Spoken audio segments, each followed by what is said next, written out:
Good morning everybody, it's Brett here, Lionheart84, and today is the first Sunday in July, and it is actually the 2nd of July, which means it's time for my monthly walk around that I try and do about the first Sunday of each month and see how plants have changed from last month. And being July, things are really starting to pick up the pace now, and things are really happening. There's lots to see, lots of developments to see what's happening, lots of plants in flower. They've really come on since the beginning of June, and of course July and August are really the two major months here for things, well, the hardy plants at least, to do their things. We're going to have a bit of a walk around and see what's been happening, what's improved, what's doing better, what's doing worse, and what tasks I'm going to have in the next couple of weeks. So we'll start very quickly. I'm just going to show that my patio peach, Crimson Bonfire, is at last starting to recover from the really bad peach leaf curl it had this year. Unfortunately, it completely destroyed the plants, and obviously any embryo fruits I had on it were wrecked as well. And I did actually think it was going to die off completely, but it's starting to come back now, because it's normally only the initial growth that suffers from the peach leaf curl, because the virus isn't prevalent in the rain so much during the summer months, and plus we haven't had much rain. But it looks pretty bad, and I think I'm going to have to feed it very heavily in the hope of getting it to recover, but we'll see what happens. So that's my Crimson Bonfire peach. Quick look at the back of my border here, just to see that my Chilean guava down there, that's Flambeau, which was killed back to the ground, is still trying to recover. It's not actually doing an awful lot at the moment, but we'll see how that progresses in the next month or so. On the wall, of course, I've got my unnamed variety of kiwi berry, which flowered for the first time really heavily this year.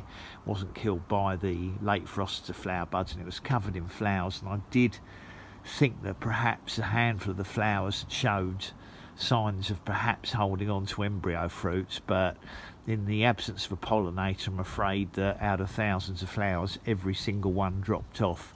So until I have a flowering pollinator, I'm clearly never going to get fruits on it, which is a shame, but that is unfortunately how kiwi berries are. Continuing the quick walk around now, this is the pot growing Susquehanna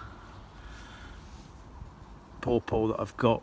Probably needs, to be honest, to be repotted. Haven't got round to doing it yet. This is the one that Dominic kindly picked up for me, so I'm going to put this into a large container, but I think I might possibly leave it until winter when it's dormant and see what happens. I've got nowhere to put it in ground, of course.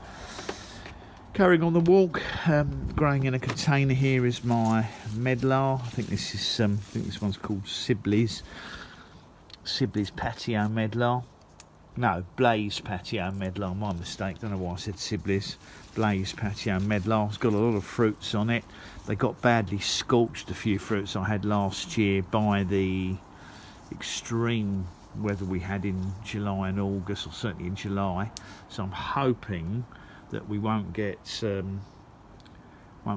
scorching hot sun, which will burn them all this year, but they're looking very good at the moment.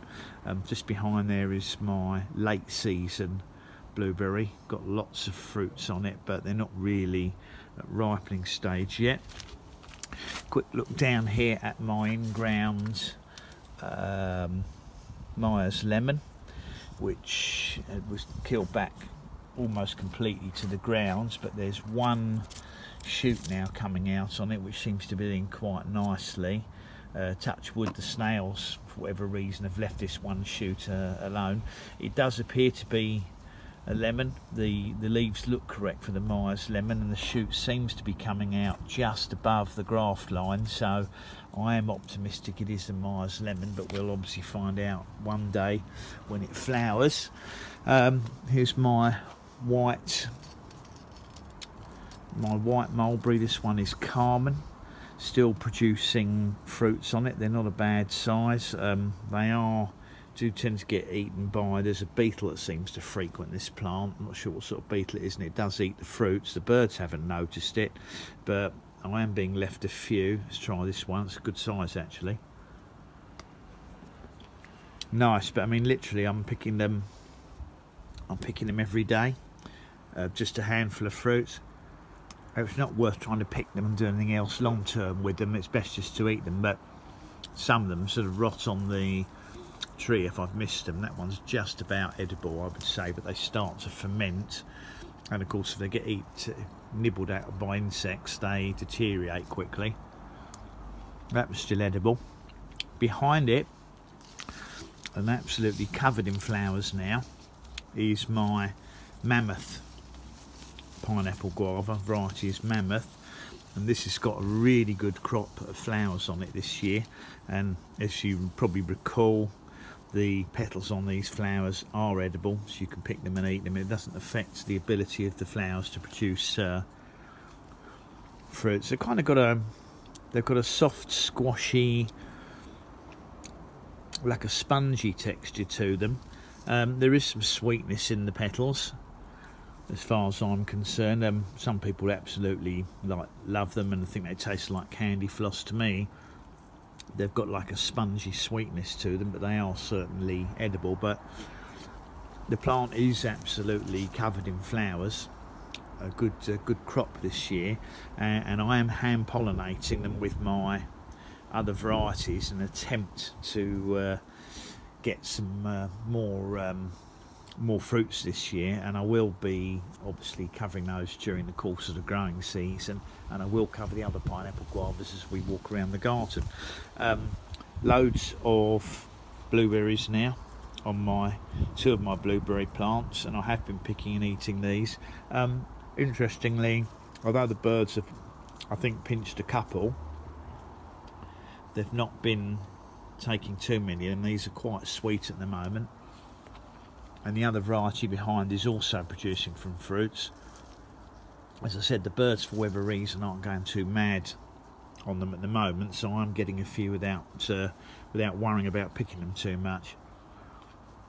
This is my unnamed seedling pineapple guava, and this is the one that I generally use to try and cross-pollinate the others, because the fruits on it are pretty dire. They're very small and not very nice fruits, but it means it doesn't matter if I pick the flowers off these and walk around and use it to pollinate the others, because it still does a good job as a pollinator. Behind it is my in-ground, the only persimmon I've got in ground. It was the very first one I ever got, and it was just a seedling tree that came from Bernkoos, and unfortunately it's turned out to be a male. It doesn't have female flowers on it, so I'll never get fruits off it, which is frustrating, because it's far and away my biggest and healthiest persimmon by a long way. I have considered that I could try grafting and get some named varieties onto it, but it's such a vigorous growing plant. I think they'd probably get lost very quickly, the flowers and fruits and shoots on it, so it might be a bit challenging to do unless I cut it back very hard. Agypanthus are late this year. They got destroyed by the winter weather, so it looks like I'm only going to get a handful of flowers this year, unfortunately, but that's the way of the weather.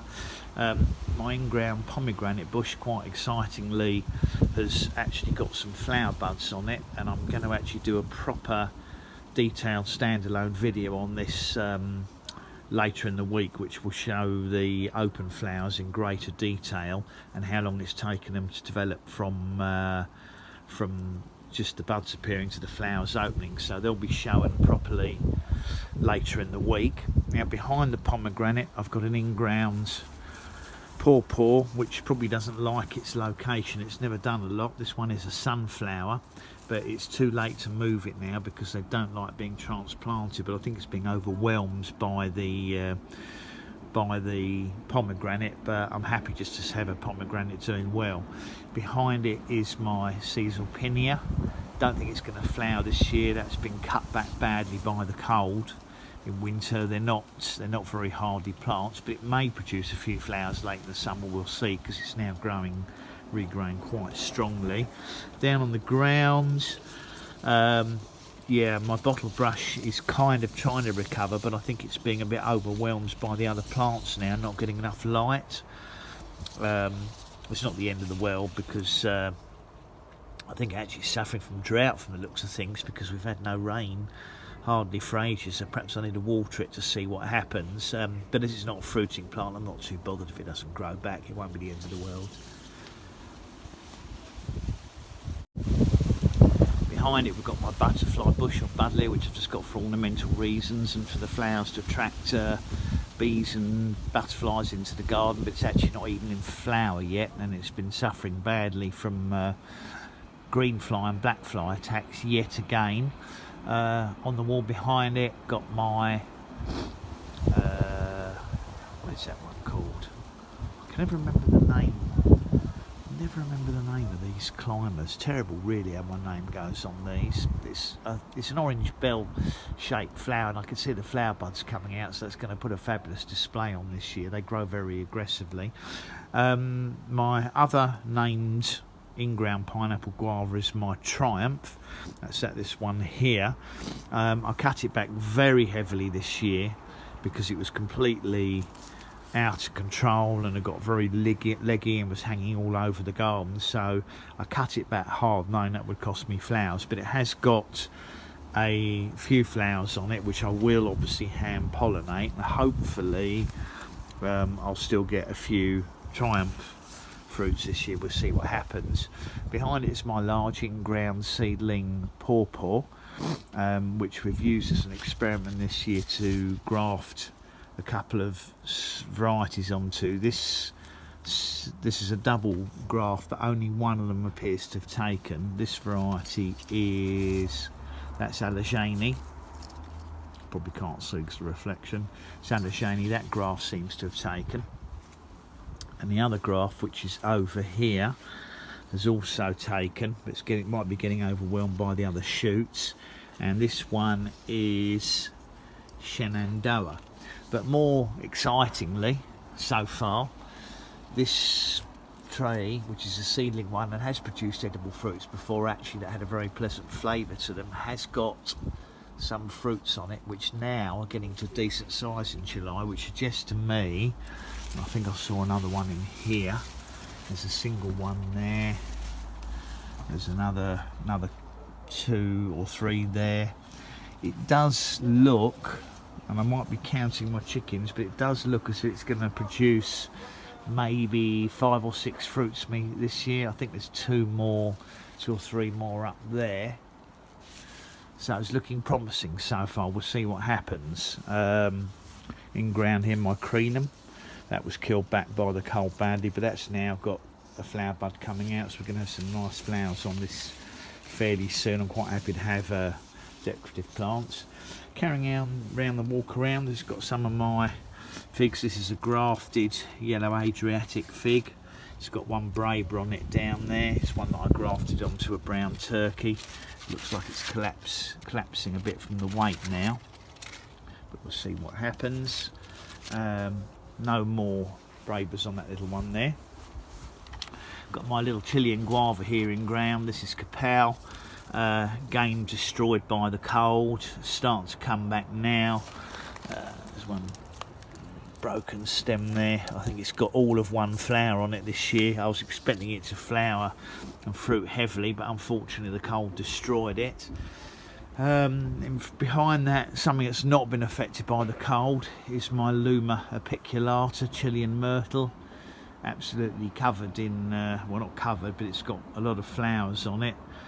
It's leaning over precariously. Unfortunately, its root system doesn't seem to have taken a very good grip on it. And if we climb up here, you'll see plenty more flowers on here. Very pretty, typical from the myrtle family. They look just like Eugenia flowers. Whether or not it will set any fruits remains to be seen. I'm not too concerned. Pleased to say that my Passiflora incarnata Maypop, it's really taking off again this year. It survived the winter, which surprised me. It's growing well. It's just starting to develop flower buds now, so it should, bear in mind we're on the 1st of July, within about 2 weeks it should have flowers on it, and I would expect that to be at the top of the fence by the middle of August, so I'm really pleased that's sending lots of shoots up. If you watch my videos, you'll be aware of my in-ground strawberry or cherry guava that was destroyed, completely killed back to the ground, and I thought it was dead, and then suddenly in the last month all these new shoots are coming out, so that's on its way to recovery. But I'm going to have to obviously completely protect that this next winter if we have any sort of cold weather at all. I'm going to be pulling out my yuzu fairly soon. It's obviously completely dead. There's no signs even. I thought some suckers might have come up from the rootstock, but to be honest it's just a wasted space, so I'm thinking I might put another Chilean guava in here, or possibly one of my pineapple guavas of another variety, because they'll probably produce better fruits when they're in ground, and this is quite a good location for it. And just out of interest, I've got in ground here, believe it or not, a seedling of a Eugenian volucrata, which is a cherry of the Rio Grande, which I've never shown before, which remarkably is still alive in ground. So that's a real surprise. So carrying on the tour, I've got my mulberry here. This is an Illinois Everbearing. Produces very small fruits, but they're quite sweet. Suffered a bit from dehydration this year. Not a bad flavour, got a slight acidity to them. I think that's probably because they're dehydrated, but you can pick them off the tree, but they make a shocking mess, as you can see from bleeding from the fruit. And you can't even pick them and preserve them, to be honest. You're better off just to eat them off the tree. There's only a few ripe at a time, but perfectly edible. You can see, incidentally, that's the broken branch I've got to trim off of my Luma. These are quite brittle, unfortunately, so I'll have to come out with the pruners later and get that off, and then find a way to straighten this up later in the season. So carrying on the walk, let's walk through my little jungle here. This potted persimmon is meant to be a Hanafuyu, but I don't believe it's a Hanafuyu at all. The leaves look completely wrong. It looks more like one of the sort of Russian type hybrids to me, so I suspect that the supplier of this particular one, this one came from Agroforestry Research Trust. I believe that they got their grafts mixed up on this one, and it's not a Hanafuyu at all. And I have got another Hanafuyu that looks more how I would expect it to, but interestingly this has produced 1 or 2 flowers this year, which look, if I keep it well watered, like they might possibly set fruits. There's a possibility I'll be determining what the fruit from the fruit, what it actually is. So carrying on through my little jungle, this is the remains of my Molar Delche pomegranate tree. Completely died, but it's suckered from the base, so that's promising, because that would have been grown from a cutting, so that should still be Molar Delche. It wouldn't have been a grafted plant. At the back I've got my 2 in-ground kiwi berries, 1 male, 1 female, not looking too bad. There's another one of those fruits there on that alleged Hanafuyu, but I think it's, as I said, it's going to be one of the Russian hybrids. They're not doing too bad, but unfortunately I don't get much light or water here, so I'll need to be watering these to get them doing a bit better. My Shinziki Asian pear has got some fruits on it still. I had to thin down the fruits to make sure that the few left on it might make it to maturity. I would say it's got about something like half a dozen fruits on it, I would say. So hopefully we'll get some Asian pears this year, but I need to make sure I keep on top of the watering. Here in a pot I've got my Moldovan pink mulberry, which is now starting to produce a few just about edible fruits. They're not a bad size actually, these get quite large. It's just a case of whether or not you can eat them before the insects eat them. They do turn a pinkish colour when they're fully ripe, but if you leave them that long, unfortunately the insects tend to get to them. Let's try this one. Yeah, quite nice and sweet. I think there's some right up at the top of the tree. Let's see what this one looks like. Not as squashy as the Illinois Everbearing, and I think you can probably see just about, you can probably see that pinkish tinge to the fruit. Very pleasant. This is my recovery Asian pear here, my Hong Li. Doing really brilliantly, cut right back, and it's recovered nicely, and it's putting out stems a good 2 feet long, and it all looks disease free, so I'm very pleased about that. First of my still surviving jujubes here. This one is the Lee. Has got some flower buds on it, not really in the ideal location, but it should be flowering within the next 2 weeks. Another one of my Asian pears here. This one's Kumoy, one that I think I got last year. It's grown nicely this year, no fruits on it, although it had a few flowers, but that's fine for me. One of my pot growing pawpaws, flowered quite heavily. I tried cross-pollinating it. This variety is, let me have a look, this one's Pennsylvania Golden. As I said, I hand pollinated it very heavily with the Prima next to it, and I thought 3 or 4 fruits might have set, but the whole lot have dropped off now. Next to it is my Prima, and that has set some fruits. I think it's got about maybe half a dozen fruits on it, and you can probably see that they're actually quite a bit smaller than the ones that are growing on my seedling in-ground tree, and that's the difference at the end of the day between growing them in ground and growing them in pots. The pots definitely restrict the plants because these have got long tap roots. I mean, it's in a decent sized pot and it doesn't seem particularly held back in its growth, but actually when you look at it you realise that these stems are only put on 2 or 3 inches of growth, whereas my in-ground one has put on 6 to 8 inches of growth. So they don't like pot growing, but I haven't got any choice because I've got no more space in ground. But there's certainly 7 or 8 fruits on it that so far haven't dropped off. Now my second jujube in a pot is actually my Lang, and that one has now got some open flowers on it. They're not self-fertile, so I really need the flowers on the Lee to open to have any chance of fruit setting, and I've so far had no success with them because again it's not a plant that's responding well to being grown in containers, so I really need to try and get them in ground. I'm just going to quickly surf over a few of my persimmons. This one here is, I think this is my Costata, which is an Asian persimmon. You can see the leaves are much glossier than on the hybrid or American persimmons, and actually it had 2 flowers on it, and at the moment, although it's early days, the 2 flowers or the 2 embryo fruits are holding. So it'd be interesting to see if they survive. The plant's looking pretty healthy in its pot. Next to it I've got one of my hybrid ones. This is Nikita's Gift. Fruits are still holding on it. Makes me wonder if that large grafted one is a Nikita's Gift rather than a Hanafuyu, as the fruits look a lot more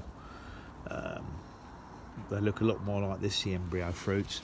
I won't be able to get to all the persimmons because they're too overgrown, but just to give you an idea, that's another variety there. I think that one is, can I read the labels from here without reaching over too much? Let me see if I can read the label.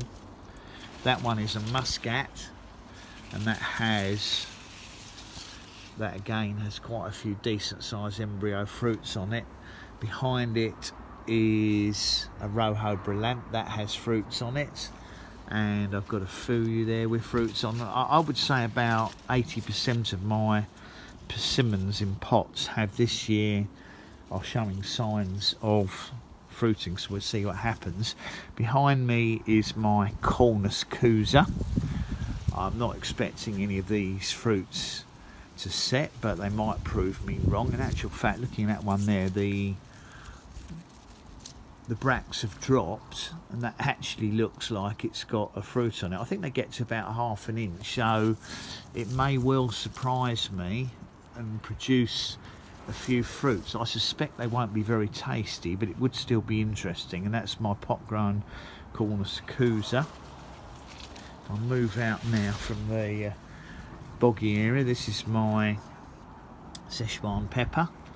This is Xanthoxylum bungianum, and it's got about 5 or 6 of the little berries on it that, when you dry them out, produce the red peppers. So I'm quite pleased with that. I wasn't expecting anything this year, but it had one little bunch of flowers, and they've sending out some nice side shoots now. So I'm expecting next year that will it should, I think, fruit quite heavily. We're going to quickly whiz past my pot growing figs. There's not much to show on any at the moment. They're just starting to develop some main crop figs, some of them now. I don't know if any of them will make it to maturity this year. These pot grown ones haven't really produced any Brabers, or where they have tried to, like this one here, they're turning yellow, and I think they're probably not going to ripen. But I have done a little bit of pinching on these pot grown ones. There's a Braber here which is on, I think, a brown turkey. No, that's an unnamed large reds, that one. So we don't know what variety that is. It's an unknown one. One of those mystery figs we get. And that Braber might, despite the scarring on it, might possibly make it. But it is trying to produce main crop figs, this one. So we could get a handful of main crop figs this year on some of my pot grown ones, if I can keep them healthy in the pots. They're perhaps not doing as well as I hope they would do. I think I might need to feed them, but we'll see what happens. Now this one here is a brown turkey, and again it's got 2 or 3 fruits on it, Brabers, which may or may not get it. You can probably see, if we look over there, that there's another persimmon that's got fruits on it, and above it that's a chocolatino, and that's also got embryo fruits on it. So provided they stay on, I should get about 5 or 6 different varieties of persimmon fruit at least this year. The one next to it, I think, was my Morris Burton. That's also got fruit set on it, or if it's not Morris Burton, it'll be it might be the Hanafu that I was talking about, the second Hanafu. So not too sure, but there's certainly a good mix here. Down here is my little Che plants, looking quite healthy. It's grown a fair bit this year. I think it's a long way from ever producing flowers, and of course they are dioecious, I think it's called, so they're male or female plants. So although I've heard there are 1 or 2 varieties that can produce fruits on their own, self-fertile, in most cases they aren't. They're you need a male and a female. I've only got one, so I'll probably have one or the other, but not too much of a concern, because you could always graft onto it one day. So next to that is another of my pot growing pineapple guavas. This first one here, if I can manage to reach the label, this is a Coolidge. It's got some flower buds on it. They haven't opened yet, so I can't cross-pollinate it. I think the one behind it is probably, can't quite read the label, I think that might be Apollo behind there. Got some more fig plants here. Possibility of Brabers on my, I think it's a Madeira. What's this one called? Black Madeira. Outside possibility. Don't really produce Brabers, so they may not grow big enough to see. Nothing's coming of the Peter's honey. No sign of main crop or Brabers on it. This pineapple guava here is a Marion. Again, that has flower buds on it, but again they haven't opened yet. My loquats or loquats looking quite good. Got them in fabric pots. Had plenty of new growth on them this year, and that gives me encouragement that we might see flowers on them this autumn, and I've got two varieties. I've got a Cookson sorry, Mrs. Cookson and an Oliver, so I'm hoping between the two that, here's the other one, that we might, if I get flowers on both, there's an outside chance of getting some fruits, but we will see. Here I've got, this is a Lotus rootstock persimmon. The original variety died and left me with the rootstock, and actually even this has got, as you can see, fruit set on it this year. These produce tiny little fruits which I've so far found to be inedible, but we'll see what happens if I leave them a long time. There is my other Chilean guava that did survive the winter with a lot of dieback. That's another Flambeau. I need to take that out of the pot and trim all the dead growth off and repot it, I think. Behind the Lotus persimmon we've got my flat donut peach, again destroyed by, as you can see, the peach leaf curl this year, but it has got some new growth on it that looks relatively disease free, so all being well, I can do something with that this winter and maybe keep it sheltered. Just going to quickly walk around the back here so we can have a quick look at what's happening from the back of the plants. Firstly, this is, as I said, this persimmon is Mount Govala.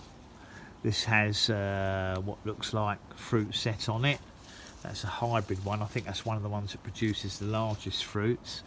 Next to it is a Russian Beauty, which hasn't got any fruits on it. No, I'll tell a lie, even that's got fruits on it. And the one behind it is a Chocolatino that also has fruits on it. So really very satisfactory. Now the pineapple guava that down here, if I can reach down to it, this is unique, has got a few flower buds on it, but the one next to it is now covered in flower buds, and I think this one's my Nikita. Let's have a look. Yeah, that's Nikita. That's covered in flowers, so I'm going to be obviously hand pollinating that heavily if I can. Quick look up at my chocolate vine, Akebia. Fruit progress is doing okay on there. There's a little cluster there. There's more fruit there. What I found last year is there was loads of hidden fruit. I'm looking up inside it now, and it's got, I don't know if you can see it, but it's got fruits up there. So I think this has got a lot more hidden fruit than I can actually see. Yeah, look, there's fruit up there. There's fruit behind there. So I think there's going to be a lot of fruit on this, but you don't really see it until it gets larger and ripens. And it seems to quite happily grow inside the foliage canopy, but it turns a nice sort of purpley blue colour when it's ripe, so it should be easy to find it. This is just this is another mulberry. This is the only one I've got. This is a Morris Nigra. This is Repsime. It's the only black mulberry I've got, and they don't fruit until they're much bigger, so this is a long way off being fruiting size. And here I've just got a little decorative ornamental plant. I've repotted it this year. This is Calycanthus Aphrodite. It's going to get a couple of flowers on it, which are absolutely stunning, but it doesn't serve any purpose as an eating plant. It's just an ornamental I wanted, but it got very pot bound, and now I've repotted it. It's going to take time to recover. Next to it is was the most recent Asian pear I got this last winter. This is Nijisiki, which I think is also known as the 20th century Asian pear. Not much growth on it, but it's looking healthy. The roots will be getting established. Behind it here I've got my apricot. This one is Early Moor Park. That is looking very promising, and I'll get for sure flowers on that next year. In ground I've got my kiwi berry, and this one is Issai. This is the one that I'm obviously hoping is going to fruit for me because it doesn't need a pollinator.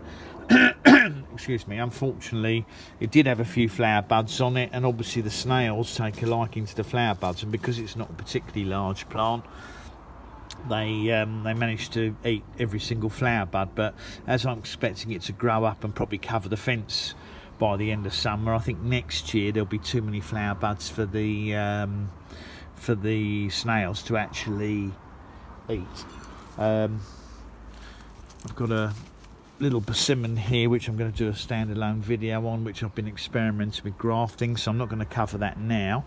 Here's another of my pineapple guavas. This is another Triumph. This one has got flowers on it, a few flowers which again I'm pollinating. Next to it is a mammoth that's covered in flowers as well, which are going to be out any time now. That'll be later than the in-ground one I repotted this year, so it should be nice, and it should have plenty of soil in it to do well, and should produce fruits. And covered in flowers is my Gemini, which is another variety, and again I've been cross-pollinating these, so I am hopeful that we're going to have about 5 or 6 varieties of pineapple guavas. This is the plant graveyard here, I'm afraid. I don't normally throw them away until I know they've been left for a while and definitely dead, because sometimes these plants come back from the base, but I'm afraid my tamarillos are all completely dead, but the pots will be useful, so I can use them for other things. My last little plant border, my little variegated rhododendrons, never really been happy here, and I probably shouldn't have bought it. My in-ground fig tree, which is looking absolutely great, does still have some brabers on it, and is also starting to develop.